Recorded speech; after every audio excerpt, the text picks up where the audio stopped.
Цивил медија. 16 август 2019 година. Вест на денот. Одиме на Марс. Вкупно 3322 лица од државата досега ги дале своите имиња за да им бидат испратени на Марс со мисијата на НАСА, преку аплицирање на вебсајтот на Американската вселенска агенција. Мисијата ќе биде во 2020 година, а одобрените имиња ќе бидат вметнати во микрочип што ќе се монтира на роверот Марс 2020. Заврши распитот на Рустеми. Обвинителот на специјалното јавно обвинителство Бурим Рустеми во својство на сведок за случајот Рекет денеска беше на распит. Рустеми изјави дека бил распрашуван конкретно за истрагата Поштенска банка, чиј предметен обвинител е тој. Одговорив на сите прашања во врска со тоа како се водела истрагата Поштенска банка. Одговорив на се што ме прашаа во ова обвинителство и сметам дека моите одговори ќе придонесат во правец на успешно водење на истрагата Рекет, рече Рустеми. Македонските универзитети и годинава ги нема на Шангајската листа. Универзитетите од Северна Македонија и годинава не се најдоа на Шангајската листа на најдобри 1000 универзитети во светот. Најдобриот македонски универзитет Свети Кирил и Методи на светската ранг листа е на 1568 место. На национално ниво вторе штипскиот Гоце Делчев кој е на 3279 место во светот. Флеш вести.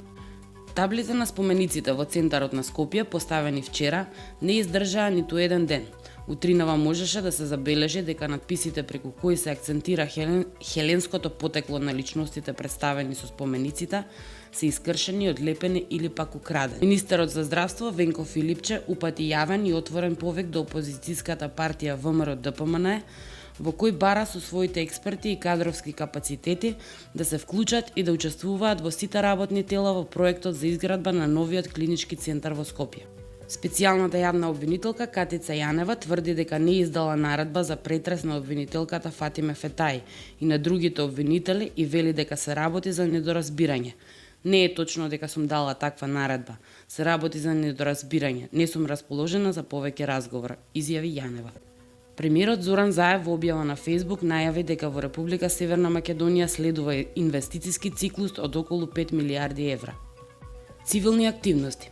Граѓанките и граѓаните на Вардарскиот регион, представниците на граѓанските здруженија и јавната администрација покажаа голем интерес за дводневниот семинар на Цивил за транспарентност и одговорност во политичките процеси кои изминатите 2 дена се одржуваше во хотел Романтик.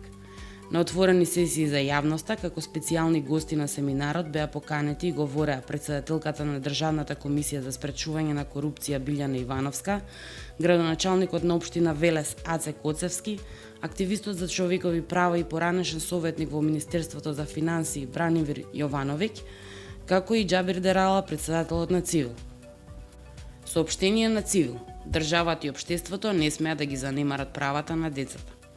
Актуелните дневно-политички случувања во земјата не можат и не смеат да бидат изговор за непочитувањето на човековите права и слободи, алармира Цивил.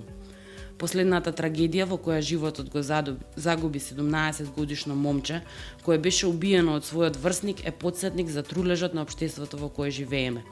Државата, општеството, институциите, медиумите и родителите имаат обврска да работат заедно и да обезбедат максимални услови за развој и достоинствен, здрав и безбеден живот на децата и младите.